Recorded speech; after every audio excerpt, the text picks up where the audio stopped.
दोस्तों आज हम एक ऐसे स्टेट की बात करने जा रहे हैं जो अपने मिनरल रिसोर्सेज के लिए दुनिया भर में जाना जाता है। इंडिया के ईस्टर्न रीजन में स्थित ये कहानी है झारखंड की। झारखंड का लिटरल मीनिंग है the land of forest. UP, Bihar, West Bengal, Orissa और छत्तीसगढ़ से बॉर्डर शेयर करते हुए झारखंड पहाड़ों और जंगलों से भरा एक स्टेट है जो मिनरल्स के साथ साथ अपने हिल्स, वाटरफॉल्स और होली प्लेसेस के लिए फेमस है। दोस्तों आज इस वीडियो के माध्यम से हम झारखंड पे चर्चा करेंगे। हम जानेंगे झारखंड के पोटेंशियल और कैपेबिलिटीज को। साथ ही इतने रिसोर्सेज के बावजूद झारखंड के अंडर डेवलप्ड रह जाने के कारणों पर भी हम नजर डालेंगे। फाइनली हम बात करेंगे कि कैसे झारखंड अपने आप को ट्रांसफॉर्म कर सकता है आने वाले सालों में। नमस्कार दोस्तों, मेरा नाम है आदर्श और स्वागत है आपका स्टडी IQ में। दोस्तों झारखंड स्टेट साल 2000 में बिहार से अलग होकर बना। साउथ बिहार के छोटा नागपुर डिवीजन और संथल परगना डिवीजन से मिलकर बने झारखंड का एरिया 79,710 स्क्वायर किलोमीटर है with a present population of approx 3.29 crore. Jharkhand की 24.09% आबादी अर्बन रीजन्स में रहती है जो कि नेशनल एवरेज से कम है। प्रीवियस सेंसस के अकॉर्डिंग झारखंड में हिंदुइज्म प्रोमिनेंट रिलीजन है जिसे 68.5% पॉपुलेशन फॉलो करती है। इसके अलावा झारखंड में 13.8% पॉपुलेशन इस्लाम और 13% ट्राइबल रिलीजन सरना प्रैक्टिस करते हैं। क्रिश्चियनिटी 4.1% फॉलोअर के साथ स्टेट का 4th लार्जेस्ट रिलीजन है। झारखंड में 30 से ज़्यादा ट्राइबल ग्रुप्स हैं जो मुंडा, ओरान, माल पहाड़िया, बिरहौर इत्यादि में मौजूद हैं जो इस स्टेट के सर्टेन डिस्ट्रिक्ट्स में क्लियर मेजोरिटी फॉर्म करते हैं। इस स्टेट की ओवरऑल लिटरेसी रेट 67.63% है जो कि नेशनल एवरेज से थोड़ा कम है। मेल लिटरेसी की बात करें तो 78.45% है और फीमेल लिटरेसी 56.21% है। दोस्तों ये तो कुछ बेसिक फैक्ट्स हैं। अब बात करते हैं झारखंड की हिस्ट्री की। दोस्तों इस रीजन की हिस्ट्री हजारों साल पुरानी है। इस रीजन के पहाड़ और जंगलों से घिरे रहने की वजह से ये एक्सटर्नल इन्फ्लुएंसेस से बहुत हद तक अनटच्ड रहता है। झारखंड में रहने वाले ट्राइब्स यहाँ हजारों साल से रहते चले आ रहे हैं और उनके लाइफ और कल्चर में यदि पिछले कुछ दशकों को छोड़ दिया जाए तो ज़्यादा बदलाव नहीं आया है। कुछ स्कॉलर्स ये भी मानते हैं कि झारखंड के ट्राइब्स द्वारा यूज़ किए जाने वाली स्क्रिप्ट हड़प्पन पीपल के स्क्रिप्ट से मिलती जुलती है। यदि एंशिएंट पीरियड की बात करें तो महाजनपदास के दौर में इस रीजन के रिसोर्सेज की हेल्प से मगध का इमर्जेंस दिखता है। मगध के बाद गुप्ताज और उनके बाद कई रीजनल पावर ने इस रीजन को कंट्रोल करने का प्रयास किया। सेम अप्रोच दिल्ली के मुस्लिम रूलर्स और बंगाल में उनके फ्यूडेटरीज का भी रहा जिन्होंने इस मिनरल रिच रीजन को एक्सप्लॉइट करने के अनेक अटेम्प्ट्स किए। दोस्तों ब्रिटिशर्स ने इस रीजन को रॉ मटेरियल के सोर्स के रूप में आइडेंटिफाई किया जिनसे वो इंग्लैंड की इंडस्ट्रीज को डेवलप कर सकेंगे। रॉ मटेरियल के एक्सपोर्ट के लिए कलकत्ता में एक मेजर पोर्ट डेवलप किया गया और झारखंड रीजन्स में रेलवे लाइंस का भी एक्सटेंशन हुआ। बिरसा मुंडा और सिंधु कान्हू इस स्टेट के फेमस ट्राइबल रिवॉल्यूशनरीज हैं जिन्होंने ब्रिटिश गवर्नमेंट के ऑपरेसिव रूल का डट कर सामना किया। बिरसा मुंडा जिन्हें ट्राइबल्स भगवान का दर्जा देते हैं, उन्होंने ट्राइबल्स के फॉरेस्ट और लैंड यूज के नेचुरल राइट की लड़ाई अंग्रेजों के विरुद्ध लड़ी थी जिसे ब्रिटिशर्स अपने फायदे के लिए एक्सप्लॉइट कर रहे थे। एक लंबी लड़ाई के बाद बिरसा मुंडा ब्रिटिशर्स द्वारा कैप्चर कर लिए जाते हैं और इनकी मृत्यु जेल में होती है। दोस्तों अब हम बात करते हैं झारखंड के रिच कल्चरल हेरिटेज की। झारखंड में कई ऐसे हेरिटेज साइट्स हैं जिनका हिस्टोरिकल सिग्निफिकेंस है। गलटौनगंज स्थित पलामू फोर्ट नॉर्थ कोयल नदी के ट्रिब्यूटरी के किनारे बना एक हिस्टोरिकल साइट है। इंडियन पेनिनसुला में स्थित 51 शक्ति पीठों में से एक भद्रकाली मंदिर झारखंड के छतरा डिस्ट्रिक्ट में लोकेटेड है। 17 से 19th सेंचुरी में बने दुमका के मलूटी टेम्पल्स एक ग्रुप ऑफ टेम्पल्स हैं जहां Lord Shiva, Lord Vishnu, goddess Durga और गॉडेस काली के डेडिकेटेड टेम्पल्स स्थित हैं। वहीं हजारीबाग का स्कॉ विलेज मिड स्टोन एज की रॉक पेंटिंग्स के लिए फेमस है जहां रॉक कार्विंग्स में वेरियस गॉड्स और गॉडेस के मोटिव्स बने हुए हैं। दोस्तों साहिबगंज का तेलीगढ़ी फोर्ट फेमस तेलियागढ़ी पास को गार्ड करने के लिए बनाया गया था। कई वर्षों तक इस फोर्ट को गेटवे टू बंगाल भी कहा जाता था। इन सब के अलावा नीलकंठ महल और राजमहल भी झारखंड की शोभा बढ़ाते हैं। कल्चर के पर्सपेक्टिव से Karam, Jitiya, Nawakhani, Sohrai, Holi, Sarna etcetera popular tribal festivals हैं जो जनरली एग्रीकल्चरल साइकिल से रिलेटेड हैं। सोहराई फेस्टिवल के दौरान किए जाने वाले सोहराई पेंटिंग्स की वर्ल्ड वाइड अलग ही पहचान है। झारखंड की ये फोक आर्ट अपनी इंस्पिरेशन नेचर से लेती है। झारखंड के folk dances specially Jhumair, Domkach, Painki, Chhau और Mundari world wide tribal dance के फॉर्म में फेमस हैं। आइए अब जानते हैं झारखंड के मिनरल वेल्थ के बारे में। दोस्तों, Jharkhand vast amount of natural resources से भरा है, जिसने माइनिंग और इंडस्ट्रियल सेक्टर को स्टेट में सपोर्ट किया। झारखंड वर्ल्ड का one of the richest mineral zones है और इंडिया के 40% मिनरल्स, 29% कोल रिजर्व्स झारखंड में पाए जाते हैं। इसके अलावा इंडिया का 26% iron ore, 18.5% copper ore Jharkhand में लोकेटेड है।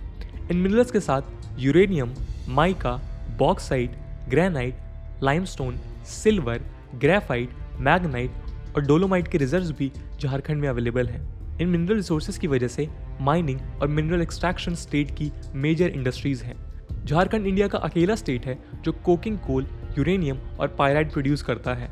साथ ही आयरन ओर, माइका, कायनाइट और कॉपर ओर और यूरेनियम के प्रोडक्शन में फर्स्ट रैंक पे है। यदि झारखंड में कोल माइनिंग की बात करें तो इस रीजन में कोल माइनिंग की शुरुआत 1774 में ईस्ट इंडिया कंपनी द्वारा हुई, जब EIC के जॉन समनर और सुइटोनियस ग्रांट हेटली ने रानीगंज कोल फील्ड से कोल एक्सट्रैक्शन शुरू किया।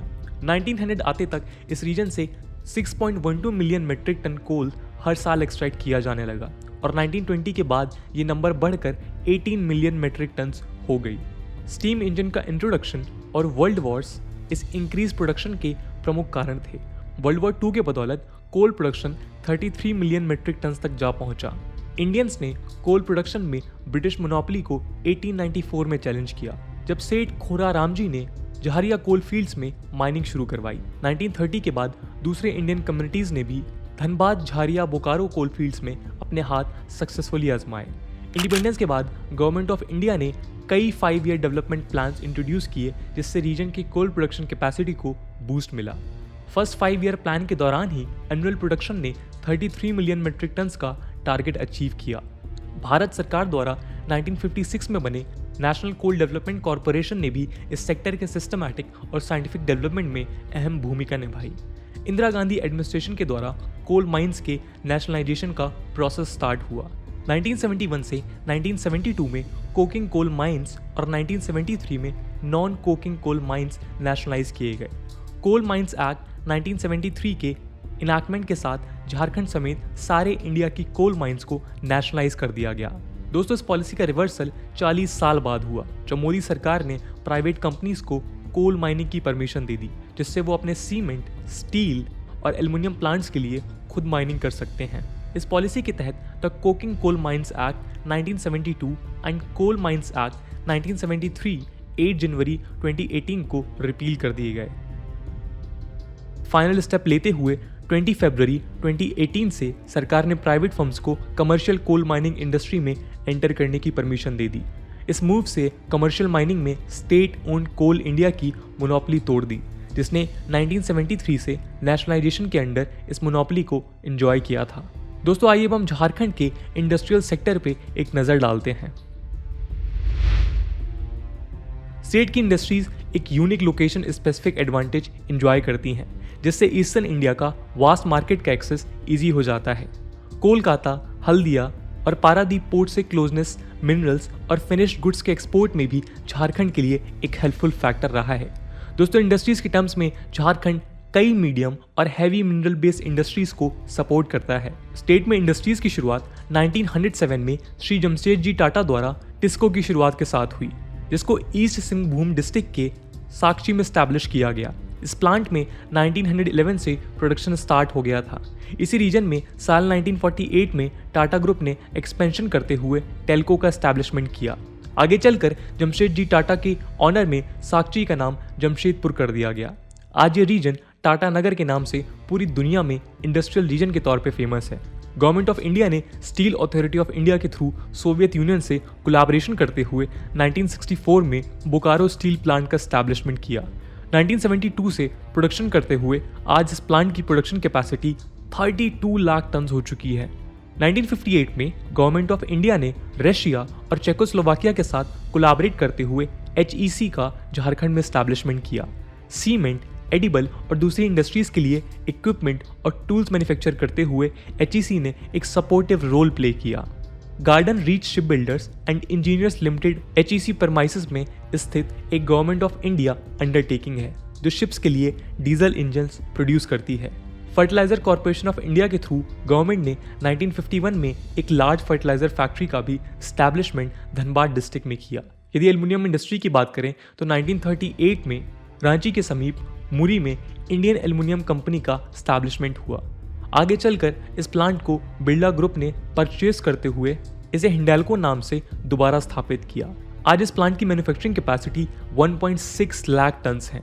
कॉपर प्रोडक्शन के टर्म में गवर्नमेंट ऑफ इंडिया ने 1924 में ICC यानी कि इंडियन कॉपर कॉरपोरेशन की स्थापना की, जो कि झारखंड के घाटशिला रीजन में स्थित है। इसके अलावा Usha Martin group, ACC group, Hyderabad industries, glass और सीमेंट इंडस्ट्रीज भी झारखंड में स्थित है। आइए अब हम बात करते हैं झारखंड के एग्रीकल्चर की। दोस्तों, एग्रीकल्चर के टर्म्स में स्टेट की 80% आबादी आज भी एग्रीकल्चर पे ही डिपेंड करती है। राइस, व्हीट, मेज और पल्सेस स्टेट के मेजर क्रॉप्स हैं, जिनमें राइस का प्रोडक्शन सबसे ज़्यादा है। यदि हॉर्टिकल्चर क्रॉप्स की बात करें तो झारखंड वेजिटेबल्स का एक प्रोमिनेंट प्रोड्यूसर है। इस स्टेट में cultivated potato, onion, brinjal, tomato, cole crops, pea इत्यादि पे पटना, कोलकाता जैसी आसपास की कई मंडियां डिपेंड करती हैं। मैंगो, बनाना, लीची, पपाया, जैक फ्रूट स्टेट के मेजर प्रोड्यूस फ्रूट्स हैं। फिश कल्चर भी झारखंड की एक ट्रेडिशनल प्रैक्टिस है और आज स्टेट GDP में इसका 3% योगदान है। दोस्तों, झारखंड वर्ल्ड का सेकंड लार्जेस्ट सिल्क प्रोड्यूसर है। इस स्टेट में 4 तरह के सिल्क प्रोड्यूस होते हैं: मलबरी, तासार, इरी और मूगा। झारखंड के सेरीकल्चर पोटेंशियल से फार्मर्स और स्पेशली वुमेन्स को अल्टरनेट सोर्स ऑफ इनकम मिला है, जिसे आज इंटरनेशनल लेवल पे डेवलप करने की कोशिशें की जा रही हैं। इन सब ने मिलकर झारखंड की इकोनॉमिक ट्रेजेक्ट्री को नई ऊंचाइयों पे पहुंचाया है। लेकिन इसके बावजूद झारखंड में कुछ मेजर डेवलपमेंटल चैलेंजेस हैं, जिनकी चर्चा हम नेक्स्ट सेक्शन में करेंगे। आज इकोनॉमिक ग्रोथ के टर्म्स में झारखंड की GSDP रुपीज 3,61,381 करोड़ है। इस GSDP का main source of income Jharkhand के मिनरल रिसोर्सेज और इंडस्ट्रियल मैन्युफैक्चरिंग है। मगर दोस्तों, यदि डिफरेंट पैरामीटर्स को एनालाइज करें तो ये एक दूसरी कहानी बताते हैं। अपने वास्ट रिसोर्सेज और इंडस्ट्रियल बेस के बाद भी झारखंड आज इंडिया के पिछड़े हुए स्टेट्स में से एक है। यदि नीति आयोग द्वारा released sustainable development goals index 2021 की बात करें तो झारखंड सेकेंड लास्ट आते हुए one of the worst performing state रहा है। Out of 100 social, economic and environmental criteria में इवेल्युएटेड इस इंडेक्स में झारखंड ने 56 स्कोर करते हुए 27th rank out of 28 states हासिल किया। वहीं दूसरी ओर केरला ने ओवरऑल 75 के स्कोर के साथ टॉप स्पॉट रिटेन किया। जीरो हंगर इंडेक्स में 19 के स्कोर के साथ झारखंड लास्ट पोजीशन पे है, जबकि 80 के स्कोर के साथ केरला ने टॉप किया है। Industry, innovation and infrastructure category में भी झारखंड का स्कोर लगातार गिरते हुए 37 आउट ऑफ 100 पे आ पहुंचा है। वहीं इस कैटेगरी में गुजरात 72 के स्कोर के साथ टॉप पोजीशन पे है। इसके साथ ही क्लाइमेट चेंज में 25 के स्कोर के साथ सेकेंड लास्ट पोजीशन पे है। वहीं दूसरी ओर इस कैटेगरी का बेस्ट परफॉर्मर 70 के साथ उड़ीसा है। स्टेट गवर्नमेंट द्वारा पब्लिश्ड इकोनॉमिक सर्वे रिपोर्ट भी ऐसी ही दास्तान सुनाती है। साल 2015 से 16 में जहां झारखंड ने 6.2% का नेगेटिव ग्रोथ देखा, वहीं 2016 से 2019 के बीच average compound annual growth rate यानी कि CAGR सिर्फ 5.7% ही रहा। जहां इंडस्ट्रियल सेक्टर में झारखंड का 2011-12 से 2019-20 के बीच एवरेज ग्रोथ 3.3% रहा है, वहीं टैक्स कलेक्शन में भी 2016-17 से कंपेयर्ड 7.1% तक की गिरावट देखने को मिली है। इस डॉक्यूमेंट के मुताबिक झारखंड का पर कैपिटा इनकम देश में 4th लोवेस्ट है। इसी वजह से झारखंड इंडिया में हाईएस्ट लेवल ऑफ पॉवर्टी भी विटनेस करता है। तेंदुलकर मेथोडोलॉजी के तहत झारखंड की 36.96% आबादी बिलो पॉवर्टी लाइन एग्जिस्ट करती है। ये आंकड़ा नेशनल एवरेज 21.92% से काफ़ी ज़्यादा है। दोस्तों, पॉवर्टी के इस आंकड़े में भी अर्बन और रूरल पॉवर्टी में शार्प डिफरेंस दिखता है। जहां झारखंड की रूरल पॉवर्टी 40.84% है, वहीं अर्बन पॉवर्टी 24.83% है। रूरल पॉवर्टी को बढ़ावा देते हुए एग्रीकल्चर सेक्टर में भी स्टेट एक डाउनवर्ड स्लाइड विटनेस कर रहा है। The land of the forest कहे जाने वाले इस स्टेट में आज 29.9% फॉरेस्ट कवर ही बचा है, जबकि देश के न्यू फॉरेस्ट पॉलिसी के तहत इसे 33% होना चाहिए था। दोस्तों, झारखंड की सफरिंग और डेवलपमेंटल चैलेंजेस का एक बड़ा रीजन इस स्टेट की पॉलिटिकल इंस्टेबिलिटी है। आइए जानते हैं इसे नेक्स्ट सेक्शन में। दोस्तों, झारखंड ने अपने 20 साल के एग्जिस्टेंस में 10 से ज्यादा बार चीफ मिनिस्टर्स बदलते हुए देखे हैं। इस पॉलिटिकल इंस्टेबिलिटी की वजह से झारखंड के मिनरल वेल्थ का लगातार अनप्लान्ड एक्सप्लॉयटेशन हुआ है, जिसके बेनिफिट से यहाँ के लोकल्स हमेशा दूर रहे। झारखंड एक वेल नोन फिनोमिनन रिसोर्स कर्ज का एक जीता जागता सबूत है, जहाँ रूलिंग एलिट्स नेचुरल रिसोर्सेज की लीज से huge amount of money earn कर रहे हैं। वहीं इसके बदले यहाँ की लोकल पॉपुलेशन को रिवॉर्ड के तौर पे डिस्प्लेसमेंट और डेवलपमेंट पैराडाइम की पेरिफेरी नसीब होती है। स्टेट की weak institutional mechanism, lack of effective governance और इन सब के साथ नक्सलिज्म ने झारखंड को अंडर डेवलपमेंट और हाई पॉवर्टी जोन में ढकेल दिया है। झारखंड के आज भी फॉरेस्ट प्रोड्यूस और सप्लीमेंट्री इनकम पे डिपेंड करते हैं। कोल और वुड से लदी साइकिल्स आज भी झारखंड के हाईवेज पे आमतौर से देखी जा सकती हैं। इस सफरिंग में स्टेट के डोमिनेंट लोग और कॉन्ट्रैक्टर्स ने भी अहम भूमिका निभाई है। जंगलों में अपने इलीगल वर्क्स के लिए पहले तो वो ट्राइबल्स को फोर्स करते हैं और गवर्नमेंट एक्शन के समय खुद को उनसे अलग कर उन्हीं ट्राइबल्स पर कानूनी कार्रवाई भी करवा देते हैं। फॉरेस्ट से अपना फायदा बनाए रखने के लिए इन लोगों द्वारा ट्राइबल्स को उनके जंगलों के साथ प्रोटेक्टिव रिलेशनशिप बनाए रखने से भी रोका जाता है। झारखंड के डेवलपमेंटल चैलेंज में सबसे बड़ी बाधा लंबे समय से चली आ रही इकोनॉमिक डिप्रिवेशन है, जिससे यहाँ के लोगों ने फेस किया है और इस स्टेट को पॉवर्टी स्ट्रिकन बना दिया है। झारखंड के आज भी कई डिस्ट्रिक्ट्स में जहां एक तरफ ह्यूज मिनरल वेल्थ है, वहीं दूसरी तरफ स्टारवेशन से डेथ विटनेस किए जाते हैं। साथ ही स्टेट आज भी अपने टेनेंसी लॉस से जूझ रहा है। कॉलोनियल एरा में बने ये tenancy laws, Chota Nagpur tenancy act and Santhal Pargana tenancy act, जो लोकल्स को आइडेंटिफाई करते हुए लैंड और प्रॉपर्टी पे स्पेशल क्लेम्स प्रोवाइड करते हैं, आज भी कई अमेंडमेंट्स के बाद डिस्प्यूटेड हैं। इस सिनेरियो को ठीक करने के लिए सरकार ने कई स्टेप्स उठाए हैं। देखते हैं हम इन स्टेप्स को नेक्स्ट सेक्शन में। दोस्तों, झारखंड के डेवलपमेंट के लिए आज सेंट्रल और स्टेट गवर्नमेंट दोनों ही पहल कर रही हैं। 2017 में गवर्नमेंट द्वारा इनॉग्रेटेड साहिबगंज ब्रिज 21.85 किलोमीटर लंबा एक प्रोजेक्ट है, जो कंप्लीट होने के बाद झारखंड और बिहार के बीच सीमलेस इंटरस्टेट कनेक्टिविटी प्रोवाइड करेगा। इस प्रोजेक्ट के साथ साहिबगंज ब्रिज गंगा नदी पे बना one of the longest bridge होगा। 2015 में कंप्लीट हुई हजारीबाग रांची एक्सप्रेसवे रांची को पटना से कनेक्ट करते हुए कॉरिडोर का इंपॉर्टेंट पार्ट है। इस प्रोजेक्ट को फर्दर एक्सटेंड करते हुए बाहरी जंक्शन को गोल्डन क्वाड्रिलेटरल के दिल्ली कोलकाता लिंक NH2 पे लाई करता है। उसे बहारागोरा जो कोलकाता मुंबई लिंक यानी कि NH6 पे लाई करता है। उसे लिंक करने का ग्रेटर प्लान है, जो आज ऑलमोस्ट कंप्लीट हो चुका है। पॉवर्टी और माल न्यूट्रिशन को इरेडिकेट करने के लिए स्टेट गवर्नमेंट ने सामार यानी कि strategic action for elevation of mall nutrition and anaemia reduction campaign launch किया है। एजुकेशन की नीड को समझते हुए झारखंड एजुकेशन प्रोजेक्ट काउंसिल द्वारा लॉन्च्ड स्टेम यानी कि science, technology, engineering and mathematics lab चालू हुई हैं, जो कि सराहनीय है। इस स्कीम के तहत स्टूडेंट्स में क्रिटिकल और एनालिटिकल थिंकिंग डेवलप की जाएगी। एक world class multi modal terminal Sahibganj में बनाया गया है, जिसके साथ वाटरवे का डेवलपमेंट प्लान्ड है। 2019 से ऑपरेट करता हुआ ये टर्मिनल आज एक नेशनल एसेट की तरह झारखंड से वाटरवे रूट के थ्रू ट्रेड को सपोर्ट कर रहा है। इस टर्मिनल के साथ stock yard, conveyor belt system, barge loaders, roads और रैम्प्स भी डेवलप किए गए हैं। वाराणसी हल्दिया के बाद ये देश का दूसरा मल्टी मॉडल टर्मिनल है। स्टेट बजट 2019-20 के अंडर स्टेट गवर्नमेंट ने 2 न्यू स्कॉलरशिप, मुख्यमंत्री मेधा छात्रवृत्ति योजना और मुख्यमंत्री विद्या लक्ष्मी उच्च शिक्षा प्रोत्साहन को लॉन्च किया है, जिससे ब्लॉक, डिस्ट्रिक्ट और स्टेट लेवल पे कंपटीशन के थ्रू चुने गए बच्चों को स्कॉलरशिप प्रोवाइड की जाएगी। फार्मर्स के डेवलपमेंट के लिए भी झारखंड गवर्नमेंट कई स्टेप्स ले रही है, जैसे झारखंड किसान फसल राहत योजना, झारखंड कृषि ऋण माफी योजना इत्यादि। गवर्नमेंट इन स्कीम्स के साथ गवर्नमेंट स्टेट में इन्वेस्टमेंट अट्रैक्ट करने के लिए भी कई स्टेप्स ले रही है। इंडस्ट्रियल पॉलिसी 2012 के तहत गवर्नमेंट आज कई फिस्कल और पॉलिसी इंसेंटिव्स इंडस्ट्रीज को प्रोवाइड कर रही है। स्टेट ने IT और स्पेशल इकोनॉमिक जोन्स के रिगार्डिंग भी कई पॉलिसीज फॉर्मुलेट किए हैं, जिससे स्टेट में इंडस्ट्रियल इंफ्रास्ट्रक्चर का ग्रोथ होगा। पहला product specific automobile and auto component special economic zone Adityapur में सैंक्शन कर दिया गया है। साथ ही स्टेट गवर्नमेंट ने अडानी पावर्स को गोड्डा डिस्ट्रिक्ट में स्पेशल इकोनॉमिक जोन के लिए अप्रूवल देते हुए लैंड एलोकेट कर दिया है। झारखंड एनर्जी पॉलिसी 2012 के तहत स्टेट में रिलायबल और क्वालिटी पावर सप्लाई इंश्योर करने की कोशिशें की जा रही हैं। आज झारखंड ने 100% रूरल इलेक्ट्रिफिकेशन अचीव कर लिया है और 2022 तक स्टेट को एक इलेक्ट्रिसिटी सरप्लस स्टेट बनाने की प्लानिंग की जा रही है। इंडस्ट्रियल वर्कफोर्स प्रोवाइड करने के लिए झारखंड गवर्नमेंट ने डिस्ट्रिक्ट वाइज स्किल मैपिंग कर डेटा पब्लिश करने के सिस्टम लॉन्च किए हैं।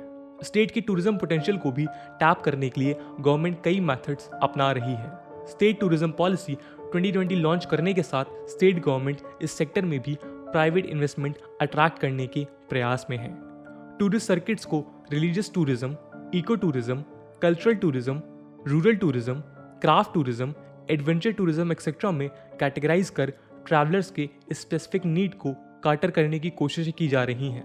इन सब के साथ अनसेटल्ड टेनेंसी और डोमिसाइल इश्यूज पे भी गवर्नमेंट लगातार काम कर रही है, जिसमें हर पक्ष की बात समझते हुए ओवरऑल और इक्विटेबल डेवलपमेंट का रास्ता निकाला जा रहा है।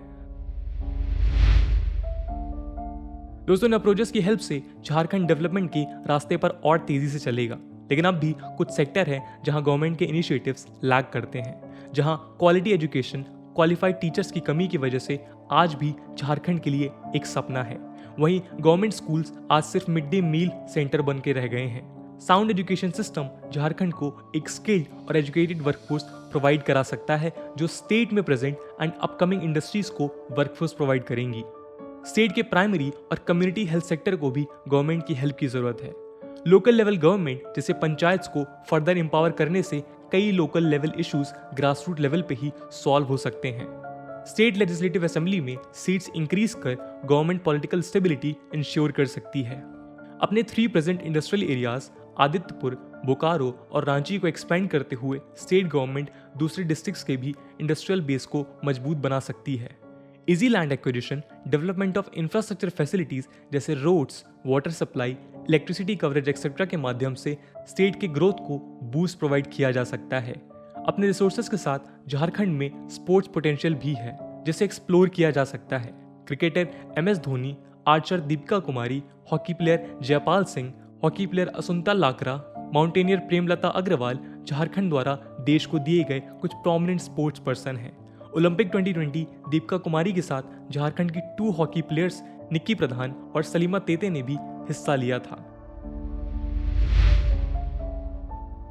तो दोस्तों, ये थी कहानी झारखंड की। अपने लोकेशन और मिनरल बेस की वजह से आज भी ये region huge developing potential possess करता है, जिसे यदि प्रॉपरली टैप किया जाए तो सिर्फ ये स्टेट ही नहीं बल्कि पूरी इंडिया की ग्रोथ में एक बहुत बड़ा रोल प्ले करेगा। दोस्तों, झारखंड को लेके आपका क्या ओपिनियन है और हमारी स्टेट सीरीज में अगला स्टेट कौन सा होना चाहिए, कमेंट सेक्शन में ज़रूर बताइएगा। आज की वीडियो के लिए इतना ही। आई होप आपको वीडियो पसंद आई होगी, और अगर पसंद आई है तो अपने दोस्तों के साथ शेयर करना मत भूलिएगा। हम मिलते हैं अगले वीडियो में, तब तक के लिए जय हिंद, जय भारत।